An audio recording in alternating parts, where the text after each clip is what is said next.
आप आराम से बैठकर इस वीडियो को देख रहे हैं, मगर मैं आपसे कहूँ आज जिस जगह पे आप बैठे हुए हो वो ज़मीन आज से करोड़ों साल पहले 8500 डिग्री के तापमान से उबल रही थी। यानी जिस जगह पे आप बैठे हुए हो वो जगह आज से करोड़ों सालों तक बर्फ़ से ढकी हुई थी। ये दोनों बातें सच हैं। इस 15 मिनट के वीडियो के अंदर मैं आपसे पृथ्वी के 450 करोड़ सालों का सफ़र तय करने वाला हूँ। जिस जगह पे आज हमारा सौरमंडल है वहाँ विभिन्न प्रकार की गैस और धूल के बादल हुआ करते थे।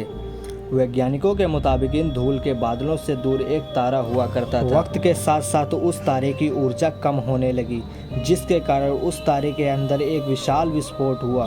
विस्फोट की वजह से अंतरिक्ष की धूल एक दूसरे से दबने लगी। इस दौरान बादलों में स्थित धूल के कण दबाव और गर्मी के कारण बड़े उल्कापिंडों में परिवर्तित हो चुके थे और इसी दबाव की वजह से इन बादलों में स्थित रेडियो एक्टिव पदार्थ ने ग्रेविटी का निर्माण किया। इस ग्रेविटी के कारण बीच में हाइड्रोजन और हीलियम इकट्ठा होने लगे। बीच के इस भयंकर दबाव के कारण एक विशाल विस्फोट हुआ और इस विस्फोट के कारण हमारे सूरज का जन्म हुआ। अंतरिक्ष में फैले एस्ट्रोनॉइड यानी शुद्ध ग्रहों में भारी वजन की वजह से सूरज के करीब आकर सूरज की परिक्रमा करने लगे। धीरे धीरे इन्हीं एस्ट्रोनॉइड में भारी टकराव हुआ, जिसके फलस्वरूप मरकरी, वीनस, अर्थ और मार्स जैसे ग्रहों का निर्माण किया। वैज्ञानिकों के मुताबिक इस वक्त पृथ्वी और मार्स यानी मंगल ग्रह के बीच थिया नामक सूरज की परिक्रमा किया करता था।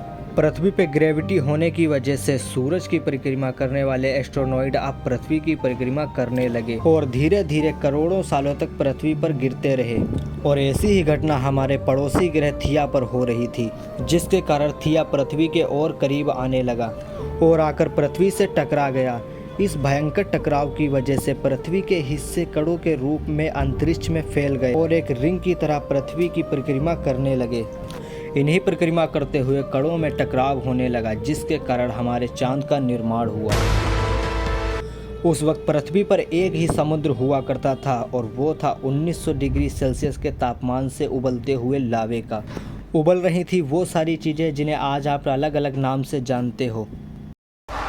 वक्त के साथ साथ पृथ्वी धीरे धीरे ठंडी हो रही थी, जिसके कारण पृथ्वी के भारी तत्व जैसे रेडियो एक्टिव पदार्थ पृथ्वी के केंद्र में जाकर इकट्ठा हो गए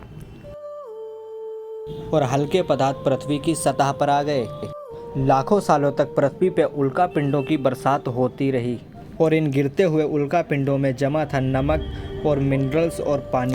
करोड़ों सालों तक इन उल्कापिंडों की बरसात होती रही और धीरे धीरे पृथ्वी की सतह पानी से ढकने लगी थी। वैज्ञानिकों के मुताबिक यह वो वक्त था जब दूर गहरे पानी के अंदर निकलते ज्वालामुखी से पहली बार सूक्ष्मजीव का निर्माण हुआ। लाखों सालों बाद एक वक्त ऐसा आया जब पृथ्वी की पूरी सतह पानी से ढक चुकी थी। हमारी पृथ्वी का सबसे अंदर का कोर रेडियो एक्टिव पदार्थ से बने होने के कारण हरदम गर्म होता रहता है, लेकिन जब पृथ्वी की ज़मीन ठंडी हो जाती है तब पृथ्वी की गर्मी बाहर नहीं निकल पाती, जिसके कारण ज्वालामुखियों का निर्माण होता है। और उस वक्त कुछ ऐसा ही हुआ। पानी से भरी पृथ्वी पे हज़ारों की तादाद में ज्वालामुखी निकलने लगे और आने वाले लाखों सालों तक इन ज्वालामुखियों का निकलना जारी रहा, जिससे पानी के ऊपर ज़मीन का निर्माण हो रहा था। इस वक्त भी पृथ्वी पे वातावरण न होने की वजह से अंतरिक्ष से उल्कापिंडों की बरसात होती रही।